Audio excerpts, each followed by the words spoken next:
Опустить свой бюллетень в урну и проголосовать за, возможно, грядущие изменения в Конституцию – значимый шаг для Магомеда Дударова. Я считаю, что все это социально ориентированные, все поправки.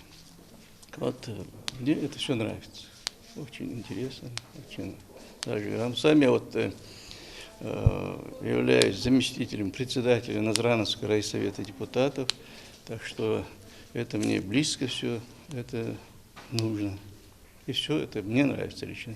И попросил бы тех, кто не пришел еще на голосование, прийти и проголосовать. Изменения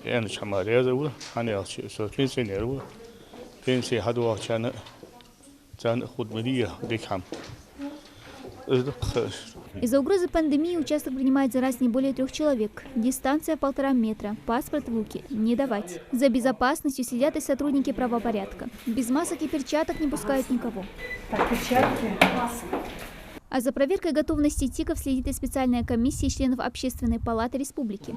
Они заглянули на 2 избирательных участка, открытых уже на базе 5-й школы в Назране. Правда, сегодня Лейла Амирханова и Муса Мартазанов здесь и в роли избирателей. Во главе угла для председателя регионального отделения «Матери России». Поправки, связанные с семьей. Есть такое направление защита семьи. То, что сохранение семейных традиций, уважение детей к старшим. Все это должно быть закреплено законом, чтобы родители, которые вложили в детей, были уверены, что Конституцией закреплено право, что дети будут ухаживать за ними. Поэтому я считаю, что сохранение традиций, уважение к старшим, все это идет из семьи. Если семья благополучная, то я считаю, мы будем уверены в своих детях, уверены в завтрашнем дне.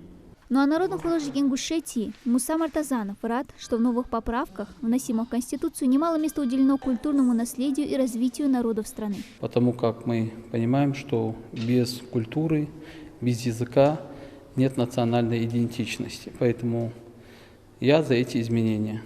И я думаю, что с этими новыми изменениями место деятелю культуры, место родного языка, государственного языка русского будет охраняться государством, как и культурные объекты, которые имеют социальное значение.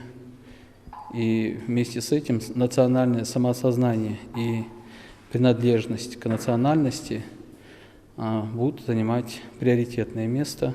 До конца общероссийского голосования есть еще время, так что отдать свой голос за изменения, призванные в лучшую сторону повлиять на дальнейшую жизнь общества, может любой житель региона, достигший 18 лет. Дана Плиева, Джамалил Тамасханов, Новости 24.